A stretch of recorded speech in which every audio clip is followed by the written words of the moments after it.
ہندوستان میں یہ عقیدہ صدیوں سے چلا آ رہا ہے کہ ایشور بعد انسانوں کی شکل میں ظہور لیتا ہے۔ اسی عقیدے کے مطابق سری رام چندر، سری کرشن اور مہاتما بدھ کو ایشور کے اوتار سمجھا جاتا ہے۔ ہندوستان میں مذہبی پیشواؤں کو ایشور کے اوتار سمجھ کر ان کی مورتیوں کو بھگوان کے روپ میں پوجا بھی گیا۔ دنیا بھر میں سب سے زیادہ مورتیاں مہاتما بدھ کی بنائی گئیں اور سری رام چندر اور سری کرشن سے زیادہ ان کی پرستش کی گئی، کیونکہ بدھ دھرم ہندوستان سے نکل کر پورے مشرق بعید میں پھیل گیا تھا۔ مہاتما بدھ دیوتاؤں کے قائل نہ تھے، خدا کو ایک مانتے اور نجات آخروی پر یقین رکھتے تھے۔ انہوں نے اپنے ماننے والوں کو وصیت کی تھی کہ مرنے کے بعد ان کے راہ کی پوجا نہ کی جائے، مگر یہ حقیقت بڑی دلچسپ ہے کہ دنیا میں سب سے زیادہ پوجا انہی کی ہوتی ہے۔ اس کے ساتھ ہی وہ سہم کر میرے ساتھ چمٹ گئی اور ایک عجیب سی سنسنی پھر میرے بدن میں دوڑ گئی کہ چاچا کی روح گھر میں آتی جاتی ہے۔ آج تک لوگوں سے روحوں کی محیر العقول کہانیاں سنا کرتا تھا جن پر میں نے کبھی یقین نہیں کیا، مگر آج چند لمحوں میں جو عجیب اسرار پیش آئے انہوں نے مجھے حیران و پریشان کر دیا۔ میں یہ بے سمجھنے سے قاصر تھا کہ سپنے میں دیا ہوا رکا حقیقت کا روپ کیسے اختیار کر سکتا ہے۔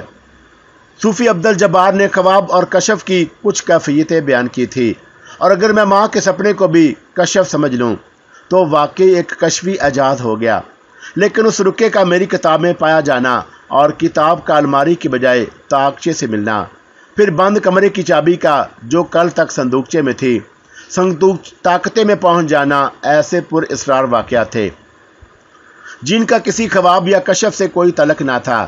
اب ماں کا یہ انکشاف کہ چاچا کی روح رات بھی گھر میں آئی تھی بڑا سنسی خیز لگ رہا تھا، اور خوف کی ایک موج خفی میرے جسم میں سرسرانے لگی، کیونکہ میری عقل نارسا ان واقعات کا کوئی عقلی اور منطقی جواب پیش کرنے سے عاجز تھی، اور اب اس کے سوا کوئی چارہ نہ تھا کہ میں ماں کے خیال کی تائید کروں اور سمجھ لوں کہ چاچا کا جسم تو اس گھر سے چلا گیا مگر روح نہیں گئی، اور ہمارے آس پاس ہی بھوت کی طرح پھرتی رہتی ہے۔ کیا عجب کہ اس وقت بھی جب ماں اپنے کھلے گریبان کے ساتھ مجھ سے لپٹی اور چمٹی کھڑی تھی، چاچا کی روح کسی کونے میں چھپ کر ہمیں دیکھ رہی ہو۔ اس خیال کے ساتھ ہی مجھ پر ایک عجیب سی سراسیمگی طاری ہوئی۔ میں نے ماں کو اپنے بازوں میں بھینچ لیا اور مارے خوف کے اس سے یوں چمٹ گیا جیسے کوئی ننھا بچہ دہشت زدہ ہو کر ماں سے لپٹ جاتا ہے۔ اچانک میرے اندر کا تھیرو کیشف بول اٹھا، ارے اس میں ڈرنے اور پریشان ہونے کی کون سی بات ہے کہ تمہاری کتاب چاچا کا رکا اور کمرے کی چابی طاقچے میں کس نے رکھی؟ تم ان واقعات کو عقل کے پیمانے سے جانچنے کی کوشش کرتے ہو، مگر تھارو کیشف اپنی عقل پر بھروسہ نہ کرو۔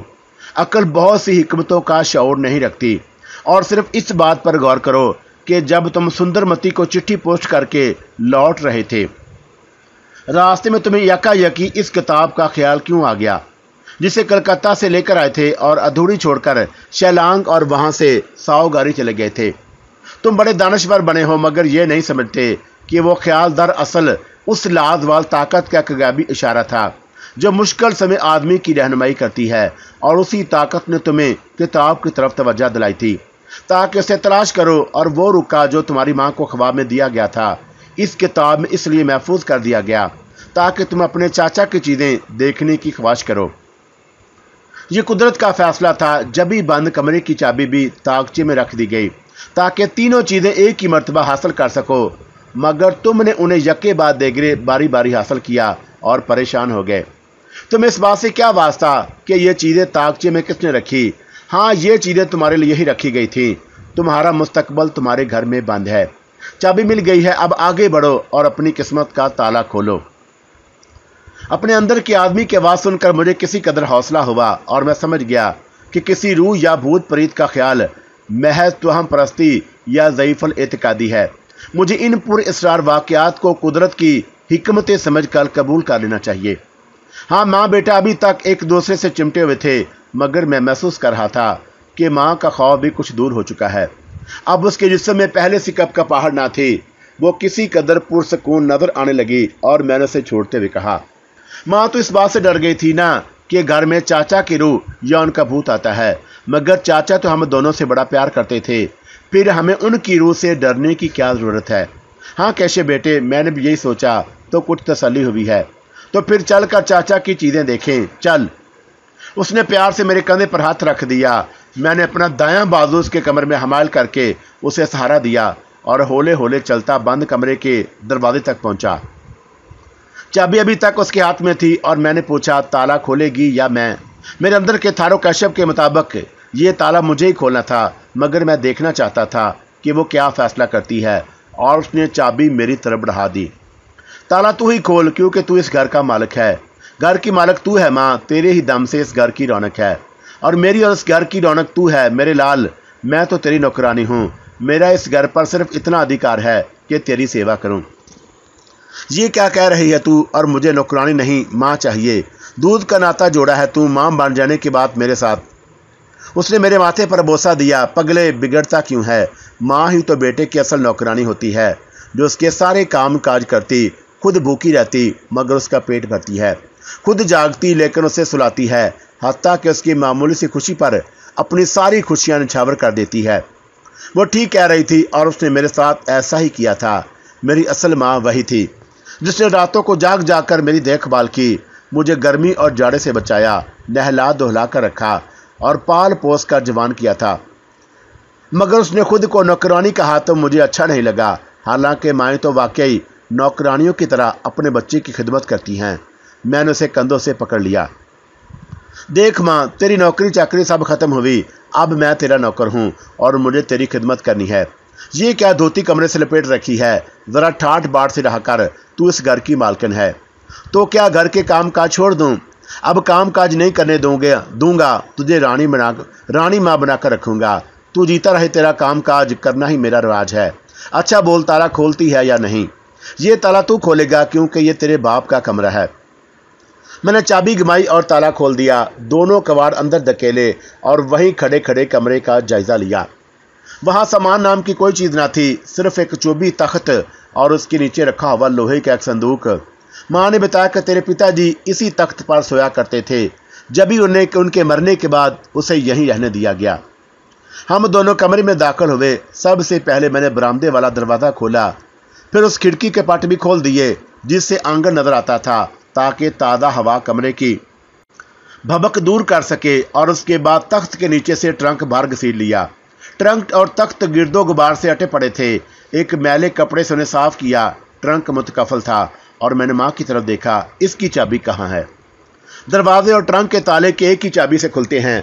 मैंने ट्रंक का ताला खोला और ढक्कना उठाया तो उसमें किताबें, फाइलें और कागजात और रजिस्टर तय दर तय ठुसे थे और खाकी कागजों में लिपटी हुई मूर्ति ट्रंक की पुश्त में रखी थी। माँ ने उसे खोलकर देखने की भी ज़रूरत महसूस ना की थी। मैंने मूर्ति निकाली और सबसे पहले उसका कागजी गिलाफ उतारा। खाकी कागजों के अंदर उसे सुर्ख रंग के बारीक गुड्डी का कागज में लपेटा गया था। और जब ये सुर्ख पैरहन उतरा तो मैंने भगवान शाक्य मुनि गौतम बुद्ध के उस सुनहरी मूर्ति के दर्शन किए, जो संदल के एक मोटे और गोल टुकड़े पर नस्ब थी। पीतल की वो मूर्ति लंबाई में 14-15 इंच से ज्यादा न थी, लेकिन उसे सनाई और कारीगरी का शाहकार कहना चाहिए, क्योंकि वह बुद्ध महाराज के उन अयाम की सही अक्कासी करती थी जब बुढ़ापे में उनका जिस्म सूखकर हड्डियों का ढांचा बन गया था और मूर्ति बनाने वाले कारीगर ने उनके खुश्क खाल के अंदर पिसलियों और हड्डियों को इस तरह तराशा था कि हड्डियों के जोड़ तक साफ नजर आ रहे थे। बिलाशुबा ये मूर्ति कारीगर का एक आला नमूना थी और उस मूर्ति से मिलती जुलती थी, जिससे मैंने एक रात साहु गाड़ी में चलते फिरते और पीतल के पांव घिसटते देखा था।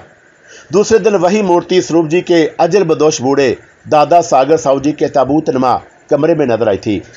दोनों मूर्तियां पीतल की और भगवान बुद्ध के आखिरी अयाम की निशानियां थी, मगर साहूगारी वाली मूर्ति कदम आदमी थी और जो मेरे हाथ में थी उससे करीबन 4-5 गुना छोटी, लेकिन सनाई में अपनी नज़ीर न रखती थी। उसका संदल भी बड़ा मुकद्दस था। मूर्ति पर कदीम पाली ज़ुबान के कुछ अल्फाज कुंदा थे जिन्हें मैं पढ़ने और समझने से कासर था। पाली भाषा भगवान बुद्ध के ज़माने में बोली जाती और सदियों तक पाटलिपुत्र की सरकारी ज़ुबान रही थी। पाली ज़ुबान के यही नाकाबिले फ़हम अल्फाज इस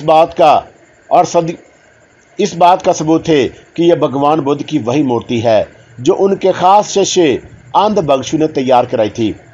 स्वरूप जी को इसी नादर मूर्ति की तलाश थी جس کی خاطر وہ بہت زیادہ پریشان تھے کہ یہ مورتی ان کے سب سے بڑی مصیبت کا خاتمہ کر دیتی، جس نے ان کی زندگی کو عذاب میں مبتلا کر رکھا تھا۔ انہیں نے وچن دیا تھا کہ اگر میں مورتی ڈھونڈ لوں تو مجھے اس گہری راز میں شریک کر لیں گے جو تنہا ان کے سینے میں دفن ہے۔ مگر اب مجھے راز جاننے سے دلچسپی نہیں تھی، بلکہ میں تو اس نادر اور نایاب مورتی کی قیمت پر سندرمتی کے ساتھ جل پینا کو حاصل کرنا چاہتا تھا، اور اگر سروپ جی کو واقعی اس مورتی کی ضرورت تھی تو انہیں میری شرط ماننا ہوگی۔ شاید یہ بھی قدرتی کا اشارہ تھا کہ مورتی کے عوض سندرمتی اور جل پینا دونوں کو حاصل کروں۔ یہی وجہ ہے کہ میں مطلوبہ مورتی پا کر جس قدر خوش ہوا کوئی اس کا اندازہ نہیں لگا سکتا۔ مست شراب کے نشے کی طرح میرے رگو بپے میں دوڑ رہی تھی۔ میں خود کو دنیا کا خوش نصیب اور کامیاب آدمی سمجھ رہا تھا، اور کامیابی کی اس خوشی نے میرے چہرہ روشن کر دیا۔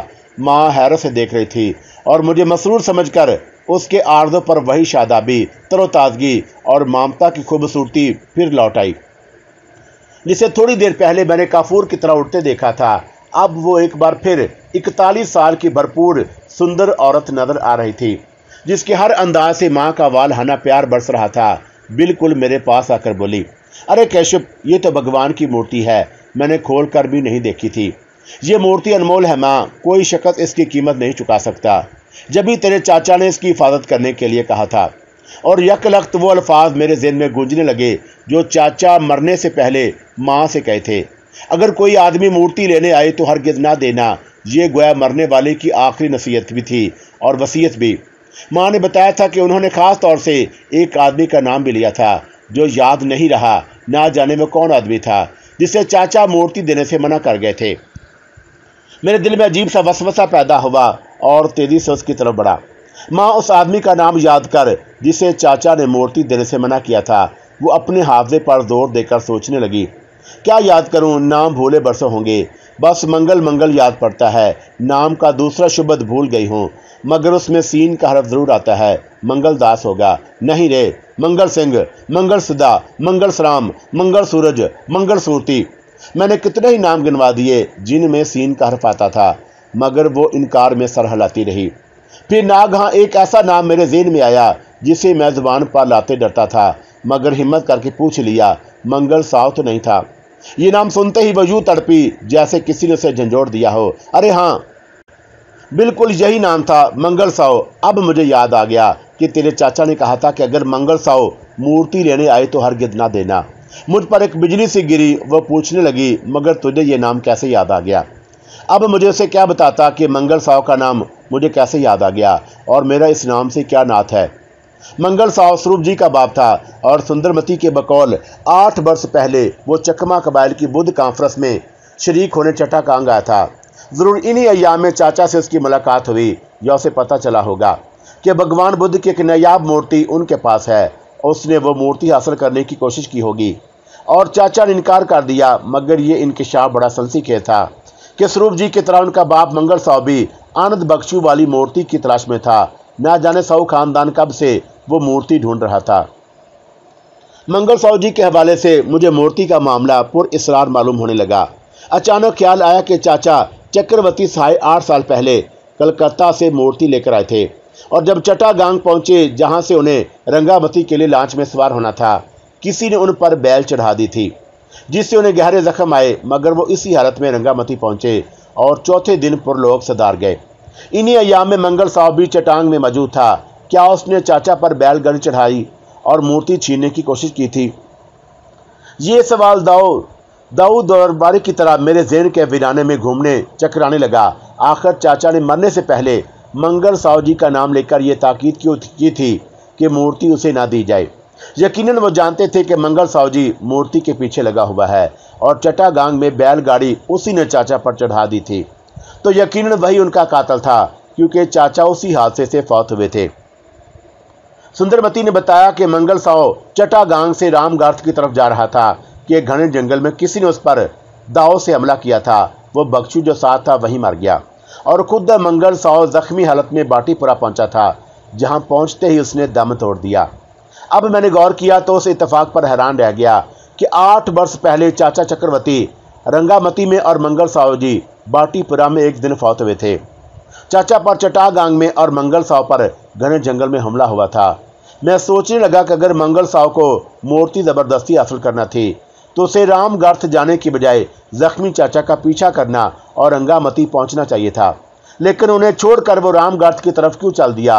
और वो कौन था जिसने जंगल में दाव से उस पर हमला किया? दाव दरंती की तरह तेज धार का एक कौ से नमाछुरा होता है और बंगाल में यह हथियार अमूमन वही लोग अपने पास रखते हैं जो जंगलों में आते जाते और दरख्त काटते हैं। घने जंगलों में दाव से शाखें और झाड़ियां काटकर रास्ता भी बनाया जाता है, या फिर दरख्त काटने वाले मजदूर उसे हिफाजत के लिए इस्तेमाल करते हैं। और जंगल में कोई बाघ या दूसरा दरिंदा उन पर अचानक हमला कर दे तो उसे दाव से हलाक या जख्मी करके अपनी जान बचाते हैं। वह मंगल साव पर हमला करने वाला कोई ऐसा शख्स था जो दाव अपने पास रखता और उसका इस्तेमाल जानता था। मगर वह था कौन और उसे मंगल साव से क्या दुश्मनी थी? क्योंकि सुंदरमती के बकौल दाव जहर में भुजा हुआ था। मैं इस इत्तेफाक पर भी हैरान था कि जब चाचा पर हमला हुआ मंगल साव चटागांग में मौजूद था, जिससे पता चलता है कि बैलगाड़ी वाले हादसे से मंगल साव का कोई ना कोई ताल्लुक जरूर था। मुमकिन है कि उसी जरिया से वह मूर्ति हथियाना चाहता हो। मैं इन्हीं सोचों में गुम था कि माँ ने चौंका दिया, क्या तू मंगल साव को जानता है? मैं फैसला न कर सका कि क्या जवाब दूं और उसके बारे में मुझसे क्या पूछती है। तुझसे इसलिए पूछा कि मंगल साव की बात चली है तो मुझे कुछ और भी याद आया है। फिर वो परेशान से लहजे में कहने लगी, तेरे चाचा ने बताया कि वह शाम के दुश्वार गुजार पर्वतों के दरमियान सावगारी में रहता है। जब भी तेरी चिट्ठी में सावगारी का जिक्र पढ़कर यूँ लगा था जैसे उसके बारे में पहले भी कुछ सुन चुकी हूँ, मगर तेरे चेते में नहीं आ रहा था कि सावगारी का नाम कब और कहाँ सुना था। अब पता चला कि उसका जिक्र तो तेरे चाचा ने किया था। मुझ पर दूसरी बार बिजली गिरी। गोया चाचा को इल्म था कि मंगल साव जो आनंद बख्शी वाली मूर्ति के पीछे लगा है सावगारी में रहता और असम के साव खानदान से ताल्लुक रखता है। शायद वह सावगारी के बारे में कुछ और भी जानते होंगे। और क्या अजब उन्हें मूर्ति के उस राज सरबस्ता का भी इल्म होगा जिसके मतलब स्वरूप जी ने कहा था कि अगर भेद खुल गया तो दुनिया में एक भौचाल आ जाएगा। मैं गुमसुम खड़ा था कि माँ ने अचानक एक और सवाल कर दिया, क्या मंगल साव अभी भी सावगारी में रहता है? नहीं, उसके जिक्र से मेरी परेशानी बढ़ रही थी। कहाँ चला गया? दूसरी दुनिया में वो मर चुका है। और वो एक लम्हा खामोश रहकर कुछ सोचती रही, फिर बोली, तेरे स्वरूप जी का मंगल साव से कोई रिश्ता है क्या? मैं उनके रिश्ते को छुपाने की हिम्मत नहीं रखता था। साफ साफ बता दिया कि स्वरूप जी मंगल साव के बेटे हैं माँ। और ये सुनते ही माँ का रंग उड़ गया और उसने अपने माथे पर हाथ मारा, फिर सर पकड़कर वहीं फर्श पर बैठ गई। हाय भगवान, ये क्या हो गया? मैं उसकी परेशानी समझ रहा था। स्वरूप जी मंगल साव के बेटे थे और सुंदरमती स्वरूप जी के लड़की थी जिसे उसने बहू मान लिया था। शायद ये कुदरत की सितम ज़रीफ़ी थी या मेरी भूल कि मैंने एक ऐसे ख़ानदान के साथ नाता जोड़ लिया जिसके बारे में मैं कुछ ही नहीं जानता था। मैंने उसे बाहों से पकड़कर उठाया और कहा, तू क्यों परेशान होती है? उसने बेख्तियार मुझे लिपटा लिया और सिसकती तड़पती बोली, अब तुझे सावगारी नहीं जाने दूंगी मेरे लाल। हो सके तो सुंदरमती को भी भूल जा। फिर उसने अपने बदन अंदेशा का इजहार कर दिया। मेरे ख्याल में मंगल साव ने तेरे चाचा से मूर्ति छीनने की कोशिश की और उन पर बैलगाड़ी चढ़ा दी थी। वही उनके मौत का कारण था। मैंने खुद भी कुछ देर पहले मंगल साव के मुतालिक यही सोचा था और वो भी उसे चाचा का कातिल समझती थी। और सुंदरमती उस शख्स की पोती थी जिसके बायस हमारा घर खुशियों से महरूम हो गया और माँ को बड़ी जवानी में विधवा होना पड़ा। अगर चाहिए मैं देख के याद था कि चाचा के हादसे में मंगल साव का साथ था, लेकिन यह क्यास अगर दुरुस्त था तो भी अब सावगारी से भाग नहीं सकता क्योंकि तकदीर खुद मेरा हाथ पकड़कर मुझे वहां ले गई थी। अगर मैं सावगारी वापस ना गया तो जल पिन्ना को तेरे चरणों में कैसे लाऊंगा माँ? मेरे जिस्म पर उसकी बाहों की गिरफ्त यकलक ढीली पड़ गई और उसे अपनी बिछड़ी आत्मा का ख्याल भी परेशान कर रहा था और मेरे लिए तड़प रही थी। वो मूर्ति की तरफ देखकर बोली जिससे मैंने तख्त पर रख दिया था, इस मूर्ति की खातिर तेरे चचा की जान गई। अब मैं तुझे खोना नहीं चाहती। मैंने प्यार से उसके गले में बाहें डाल परो दी। तू जानती है ना तेरा बेटा कोई गलत काम नहीं करता। हाँ, मुझे पूरा विश्वास है तुझ पर। तेरे पाँव किसी गलत रास्ते पर कभी नहीं उठेंगे। फिर मुझ पर भरोसा रख और सुंदरमती से ताल्लुक तोड़ने में जल्दी ना कर। क्या ये जान लेने के बाद भी कि मंगल साव तेरे चाचा का कातिल था तो सुंदरमती को मेरी बहू बनाएगा? माँ, तू रसोई घर में जाकर खाना तैयार कर। मैं चाचा के कागजात देखना चाहता हूँ। तुझसे फिर बात करूँगा। उसने मुझसे सीने से लगा लिया, मेरा मुंह चूमा और खड़ी खड़ी प्यार भरी नज़रों से देखने लगी। 1-2 मिनट तक देखती रही, फिर बोली, शायद तेरे चाचा ने मंगल साव के बारे में कोई तहरीर छोड़ी हो, अगर मिल जाए तो मुझे भी बताना। ये कहकर पलटी, मगर उन्हीं कदमों रुक गई और गर्दन घुमाकर कहने लगी, क्या तू मेरी खातर सुंदरमती को नहीं छोड़ सकता? तेरी खातर तो पूरी दुनिया को छोड़ सकता हूँ। ये सुनकर वो चुपचाप कमरे से निकल गई।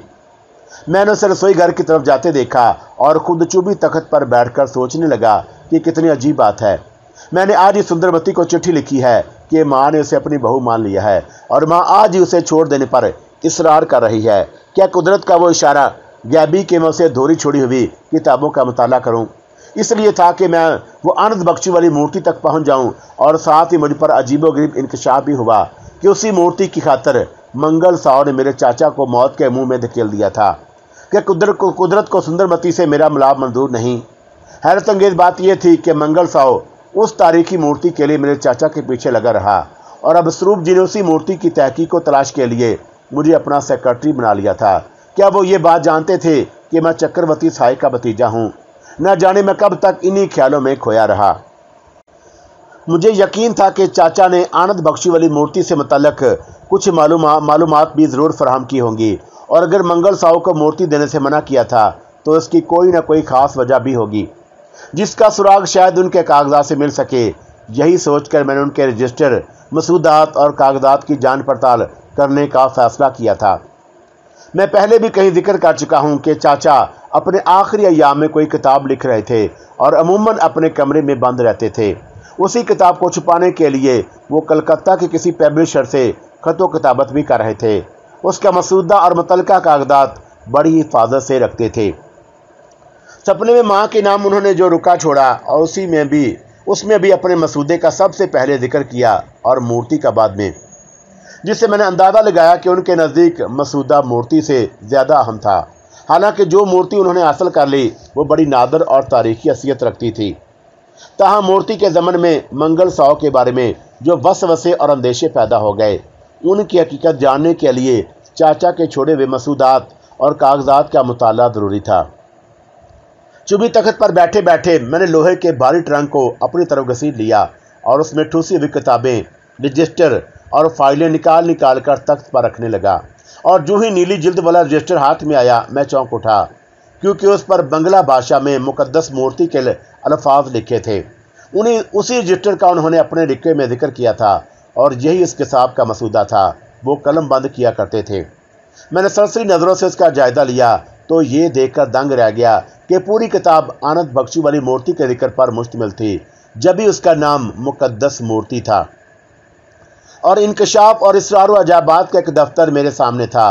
मंगल साव का मामला नज़रअंदाज करके, क्योंकि यह रिसर्च इस मामले से कहीं अहम और इंतहाई दिलचस्प थी, मैं इस अजीबोगरीब मसूदे को लेकर बैठ गया और सबसे पहले किताब का दिबाचा पढ़ने लगा, जिसमें मुकद्दस मूर्ति के हवाले से तथागत बुद्ध के धर्म और अकीदों के बारे में भी वजाहत की गई थी। मुमकिन है कि मेरी आप बीती पढ़ने वाले को किताब के इस दिबाचे से कोई दिलचस्पी ना हो। वो तो जल पन्ना, सुंदरमती और मंचोरी की प्रेम कहानियाँ सुनने के ख्वाहिशमंद हों, क्योंकि औरत का हुस्न और प्यार अज़ल से इंसानों की तवज्जो और दिलचस्पी का मरकज़ रहा है। या फिर मेरे कारीन सावगारी के पुरअसरार वाक़यात सुनने और पुरोहित गंजाल की अजीबोगरीब शख्सियत के बारे में कुछ जानने के लिए बेचैन होंगे। मगर मैं अर्ज़ करता चलूँ कि सावगारी में मेरा दाखिला दरअसल एक मूर्ति की तहकीक को जुस्तजू के सिलसिले में हुआ था, और वह मुकद्दस मूर्ति इस वक्त मेरे सामने पड़ी थी। चाचा ने इस मूर्ति के ज़मन में गौतम बुद्ध के अकीदों पर भी रोशनी डाली थी, क्योंकि उन अकीदों का भगवान की मूर्ति से एक गहरा तल्लुक़ है और सावगारी के असरार भी इन्हीं के गिर्द घूमते हैं। इसलिए मैंने अपने पढ़ने वालों से गुजारिश करूँगा कि वह थोड़ी देर के लिए हुस्न व इश्क की दिलचस्पियों को भूल जाएं और तथागत बुद्ध की पुरहिकमत बातों पर तवज्जो देने के लिए तैयार हो जाएं। ये बातें मुकद्दस मूर्ति के इसरार व रमूज़ के अलावा उन अजीब वाक़यात को भी समझने में कलीद की हैसियत रखती हैं, जिनका जिक्र आगे आएगा। मेरी सरगुज़श्ते अजीब का महवर बुद्ध का फ़लसफ़ा मौत व हयात और निर्वाण है। चाचा चक्रवर्ती सहाय की तसनीफ़ मुकद्दस मूर्ति उस फ़लसफ़े का एक हैरत अंगेज़ तारीखी वाक़या पेश करती है। अगर कारीन इस किताब के दिबाचे को गौर से पढ़ लें तो उन्हें मेरी कहानी के असरार समझने में मदद मिलेगी। हर बात जो होती है और हर वाक़या जो गुजर जाता है, लोग उसे ज़माना कदीम से मंसूब करते हैं और कहते हैं कि अगले वक्तों में यूँ होता था। हालांकि यहाँ कोई चीज़ नई या पुरानी नहीं, वही हो रहा है जो अज़ल से होता चला आया है। जो चीज़ बन चुकी वह फिर बनाई जाती है, जो बात सुनाई जा चुकी वही बार बार दोहराई जाती है। एक नस्ल आती और दूसरी जाती है, मगर धरती इंसानों को खा जाती है और खुद कायम रहती है। सूरज और चांद सितारों की तरह हवा की गश्त और आदमी की घड़ी भी मुकर्रर है, जो टल नहीं सकती। मगर इंसान चाहता है कि उसे अपने जीवन पर इख्तियार मिल जाए और वह जब तक चाहे जीता रहे और अपनी मौत की घड़ी टालता रहे। क्या ऐसा होना मुमकिन है और किसी आदमी को अपनी उम्र घटाने बढ़ाने का इख्तियार मिल सकता है? आइए मुकद्दस मूर्ति का मुताला करें, मगर उससे पहले ज़रा किताब के दिबाचे पर भी नज़र डालते हैं, जो मौत व हयात के असरार की चाबी है। मेरे चाचा चक्रवर्ती सहाय बयान करते हैं, मैं ये किताब 1922 में लिख रहा हूँ। उस वक़्त बुद्ध धर्म दुनिया का सबसे बड़ा मज़हब है, जो हिंदुस्तान के बाहर लंका, बर्मा, तिब्बत, नेपाल, चीन, SIAM, Laos, Cambodia, Vietnam, Philippine, Japan, Korea, Mongolia और दूसरे मुल्कों में फैला हुआ है, और उसके मानने वालों की तादाद दुनिया में सबसे ज़्यादा है। हिंदुस्तान के ब्राह्मणों ने बुद्ध धर्म को देश निकाला दे दिया और उसे बिगाड़ कर हिंदू की शक्ल देना चाहिए।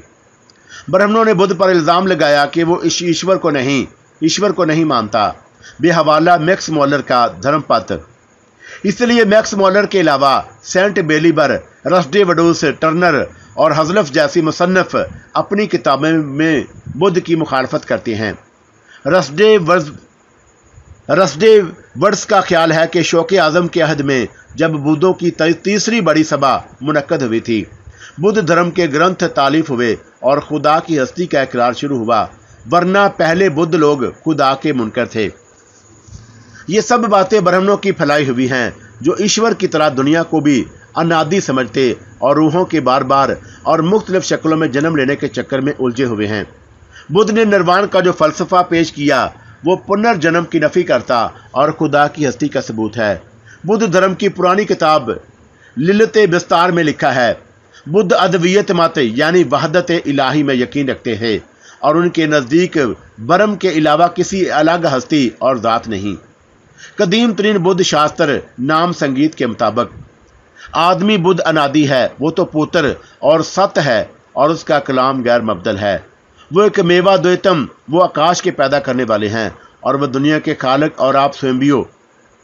खुदा की हस्ती का यह तस्वर ब्राह्मणों के ख्याली ईश्वर से बड़ा मुख्तलिफ था, इसलिए उन्होंने बुद्ध को ईश्वर का मुनकर करार दे दिया। प्रोफेसर हार्डी ने अपनी मशहूर तसनीफ बुद्ध धर्म में लिखा है कि बुद्ध से पूछा गया, ये दुनिया अनावी और अंत है या नहीं? यह सुनकर बुद्ध ने खामोशी इख्तियार कर ली और कोई जवाब ना दिया। बुद्ध की इस खामोशी को, जो दरअसल हिकमत पर मबनी थी, लोगों ने अजीब अजीब मैनी पहना लिए और वो उनसे दुनिया की ज़िंदगी और मौत व हयात के बारे में सवाल करने लगे।